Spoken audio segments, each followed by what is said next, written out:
दोस्तों, आज हम आपके लिए महात्मा बुद्ध की ऐसी कहानी लेकर आए हैं जिसे सुनकर आप अपने अंदर उठ रहे गंदे और वासना के विचारों को अवश्य रोक पाएंगे। उससे पहले अगर आप भी भगवान बुद्ध को दिल से मानते हैं और उनके सच्चे भक्त हैं तो कहानी को पूरा सुने और चैनल को सब्सक्राइब करके कमेंट बॉक्स में नमो बुद्धाय अवश्य लिखें। एक बार एक युवक गौतम बुद्ध के पास आया और गौतम बुद्ध से बोला कि हे बुद्ध, मेरे मन में इतने गंदे विचार क्यों आते हैं? मैं नहीं चाहता कि मेरे मन में गंदे विचार आए, पर मेरे मन में हमेशा काम वासना के विचार चलते रहते हैं और मैं इनके बारे में सोच सोचकर बहुत परेशान हूं। मेरी ऊर्जा और समय यह सब सोचने में ही नष्ट हो जाता है और इन सब के विचारों की वजह से मैं कभी भी शांत नहीं रह पाता और मैं हमेशा ही स्त्रियों को देखकर मोहित हो जाता हूं, अपने आप को रोक ही नहीं पाता। बुद्ध मुस्कुराए और उन्होंने उस युवक से पूछा, क्या तुम्हें पता है यह काम वासना होती क्या है? फिर उसने ने उत्तर दिया और कहा, बुद्ध, मैं यह तो नहीं जानता कि काम वासना होती क्या है, पर हाँ, ये जो भी है बहुत बुरी चीज है। फिर बुद्ध ने उस युवक से कहा कि सबसे पहले तो तुम्हें यह समझना है कि प्राकृतिक रूप से जो भी चीज हमारे अंदर है वह बुरी नहीं है। हमारे जीवन में उसकी कुछ ना कुछ जरूरत है। वासना कोई बुरी बात नहीं है। यह तो हमारे मन की एक भावना है जो हमें किसी ना किसी चीज की कमी का एहसास करवाती है और फिर हम उस चीज को पाने के लिए उस चीज की तरफ आकर्षित हो जाते हैं। जैसे अगर तुम्हारे पास धन की कमी है तो तुम में धन पाने की वासना उत्पन्न हो जाएगी। तो वासना कुछ और नहीं, बस एक प्रकार की कमी है जो कि एक प्रकार की जरूरत का एहसास है, और जब यह जरूरत शारीरिक हो तो हम इसे काम वासना का नाम देते हैं। युवक ने गौतम बुद्ध को कहा कि बुद्ध, मुझे काम वासना का मतलब तो समझ में आ गया, पर आप मुझे यह बताइए कि यहाँ आती कहां से है और कैसे आती है? गौतम बुद्ध ने कहा कि काम वासना कहीं से आती नहीं है, यह तो हमारे अंदर ही होती है और इसका होना तो जरूरी भी है, तभी तो मानव जाति का विस्तार होगा। युवक ने कहा, जब यह हमारे अंदर ही है और जरूरी भी है तो फिर लोग इसे गलत क्यों बोलते हैं? बुद्ध ने कहा कि यही तो समस्या है। लोगों ने काम वासना को गलत तरीके से सोच लिया है, इसे छुपाने की, दबाने की कोशिश करते हैं। काम वासना गलत नहीं है, बल्कि काम वासना का गलत तरीके से प्रयोग करना गलत बात है। लोग जिससे प्रेम करते हैं बस उसी के लिए जीने लग जाते हैं, उसे पाना ही अपना मार्ग बना लेते हैं और उसी के बारे में हमेशा सोचते रहते हैं, पर यह सब गलत है। बुद्ध ने युवक से कहा, क्या तुम्हें पता है जानवरों में भी काम वासना होती है? युवक ने उत्तर दिया, हाँ बुद्ध, जानवरों में भी काम वासना होती है, क्योंकि जानवर भी तो आखिर अपने वंश को आगे ले जाएंगे। बुद्ध ने कहा, तो फिर हम जानवरों के काम वासना को गलत क्यों नहीं कहते? युवक ने कहा, मुझे नहीं पता महात्मा, आप ही मुझे बताइए। गौतम बुद्ध ने कहा कि जानवर अपनी काम वासना का प्रयोग आनंद प्राप्ति के लिए नहीं करते, वह तो सिर्फ संतान उत्पत्ति करने के लिए काम वासना का उपयोग करते हैं। जानवरों को प्रकृति ने इतनी समझ नहीं दी कि वह काम वासना को अपने सुख का आधार बना सके। मनुष्य अपनी समझ के बलबूते पर प्रकृति में पाई जाने वाली प्रत्येक वस्तु को अपने सुख के लिए प्रयोग करता है। हम इंसानों ने ही काम वासना को अपने सुख का साधन बना लिया है, जबकि प्रकृति ने तो हमें अपने वंश को आगे अग्रसर करने के लिए दिया था, लेकिन इंसानों ने इसे अपने जीवन का परम लक्ष्य बना रखा है और इस तरह से काम वासना का आ जाना गलत है। युवक ने पूछा, महात्मा जी, ये काम वासना हम पर हावी क्यों होती है? क्यों यह हमेशा क्यों आ जाती है? तब गौतम बुद्ध ने कहा कि सुनो, अब जो मैं तुम्हें बताऊंगा उसे तुम ध्यानपूर्वक सुनना। काम वासना का सारा खेल तुम्हें समझ आ जाएगा। तुम्हें तुम्हारे सारे सवालों का जवाब मिल जाएगा, बस तुम्हें ध्यान से सुनकर समझना है। एक बार की बात है, एक आश्रम में गुरु और उनके शिष्य रहा करते थे, जो रोजाना आश्रम के बाहर स्थित गांव में भिक्षा लेने के लिए जाते थे। उस आश्रम का एक शिष्य जिस गांव में भिक्षा लेने जाता था, उस रास्ते में एक नदी मिलती थी। एक दिन उसने देखा कि एक युवक वृक्ष के पीछे छिपा है। वह उस युवक के पास गया और उससे जाकर बोला, भाई, तुम इस वृक्ष के पीछे छिपकर क्या देख रहे हो?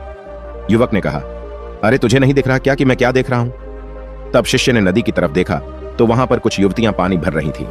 तब उसने उस युवक से कहा, अरे भाई, वहां पर तो युवतियां पानी भर रही हैं, इसमें छिपकर देखने वाली क्या बात है?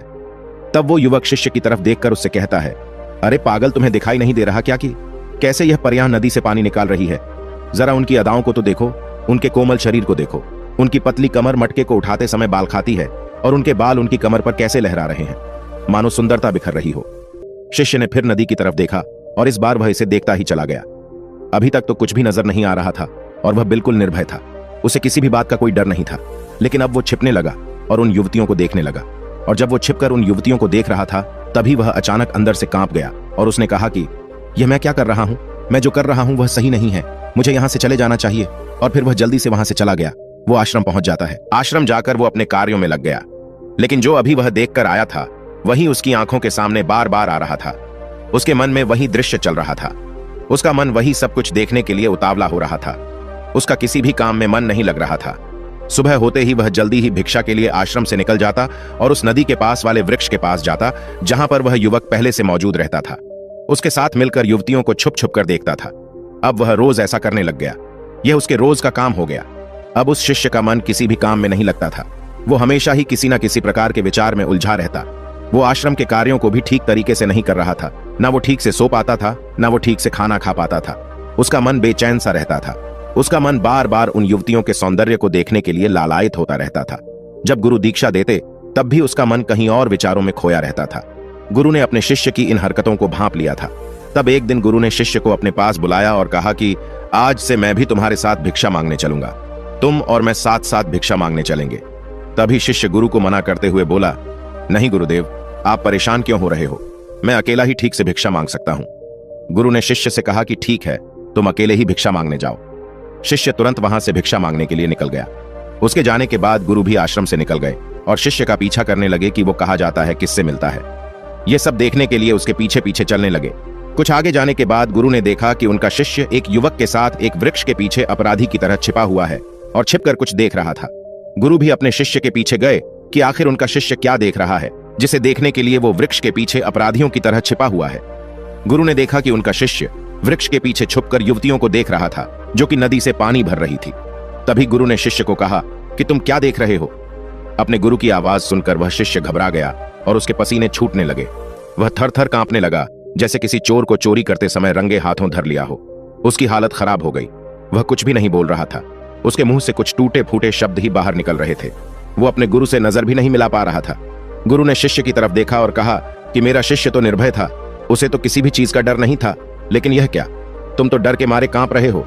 शिष्य ने गुरु से कहा कि मुझे माफ कर दो गुरुदेव, मेरा इसमें कोई दोष नहीं है। उस युवक ने मुझे बहका दिया था, लेकिन आपसे मैं वादा करता हूं कि आज के बाद मैं ऐसा कभी दोबारा नहीं करूंगा।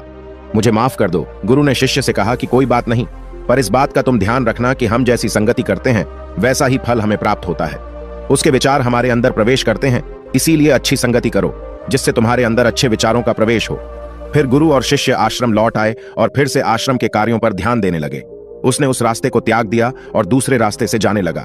वो अपने काम को ध्यान से करता, लेकिन धीरे धीरे उसके अंदर क्रोध उत्पन्न हो गया और फिर वो दूसरों पर क्रोध करने लगा और बेचैन रहने लग गया।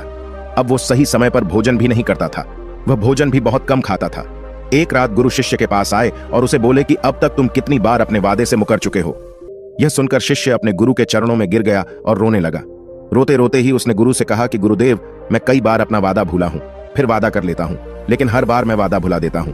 मेरा मन मेरे नियंत्रण में है ही नहीं। मैं बहुत कोशिश करता हूं कि मैं अपने मन से सारे बुरे विचारों को निकाल डालूं, लेकिन मैं चाहकर भी ऐसा नहीं कर पा रहा हूं। फिर गुरु ने शिष्य को कहा कि चलो मेरे साथ। गुरु शिष्य को आश्रम के बगीचे में लेकर गए और शिष्य से कहा कि देखो, यहां पर कुछ नाली बनी हुई है जिससे नदी का पानी इन पौधों तक आ रहा है और यह पानी एक निरंतर भाव से बह रहा है। क्या तुम इस पानी के बहाव को रोक सकते हो? शिष्य ने कहा कि हां गुरुदेव, मैं इस बहाव को रोक सकता हूं। फिर शिष्य ने मिट्टी उठाकर उस नाली में डाल दी। वो पानी कुछ देर के लिए रुक गया और फिर कुछ समय बाद मिट्टी के ऊपर से पानी बह गया। गुरु ने शिष्य से कहा, अरे यह क्या, यह तो पानी रुका ही नहीं। फिर शिष्य ने कुछ मट्टी पत्थर उठाकर उस नाली में डाल दिए और फिर कुछ समय के लिए पानी रुक गया, लेकिन फिर उस पत्थर के ऊपर से पानी निकल आया। फिर गुरु ने कहा कि यह क्या हुआ, पानी तो फिर से बह गया। तुम तो बोल रहे थे कि तुम इसे रोक दोगे। क्या हम किसी काम को रोकना चाहे तो क्या हम उसे रोक नहीं सकते? तब शिष्य ने कहा, कोई बात नहीं गुरुदेव, मैं इस पानी को तो आपको रोक के दिखाऊंगा। वह फिर से एक भारी सा पत्थर लेकर आया और उसे नाली पर डाल दिया और पानी रुक गया। तब गुरु से कहा कि देखा गुरुदेव, मैंने कहा था ना कि पानी को मैं रोक दूंगा। मैंने पानी को रोक दिखाया, आपकी बात मैंने पूरी कर दी। गुरु मुस्कुराए और बोले, अच्छा जरा ध्यान से देखो पा, ये रुक गया क्या? वो तो पीछे की नाली से बाहर आ गया और अगल बगल से बह रहा है, और ध्यान से देखो इस पत्थर के आगे भी आ गया और यह पानी अपना रास्ता बदलकर फिर से आगे की तरफ बह जाएगा। और फिर कुछ देर बाद ऐसा ही हुआ। फिर गुरु ने शिष्य को समझाया कि तुम्हारे साथ भी तो ऐसा ही चल रहा है। तुम बार बार प्रयास कर रहे हो, पर हर बार तुम्हारा प्रयास टूट रहा है और यह हमेशा टूटता ही रहेगा। तुम कितना भी मिट्टी पत्थर रख लो, लेकिन पानी तो अपना रास्ता बना ही लेगा। यह सब देखकर शिष्य ने गुरु से कहा कि हे गुरुदेव, क्या कोई तरीका नहीं है जिससे मैं गंदे विचारों से बाहर निकल सकूं और यह मेरे मन में आए ही नहीं? गुरु शिष्य को एक नदी के पास ले गए जहां से उस बगीचे में पानी आ रहा था।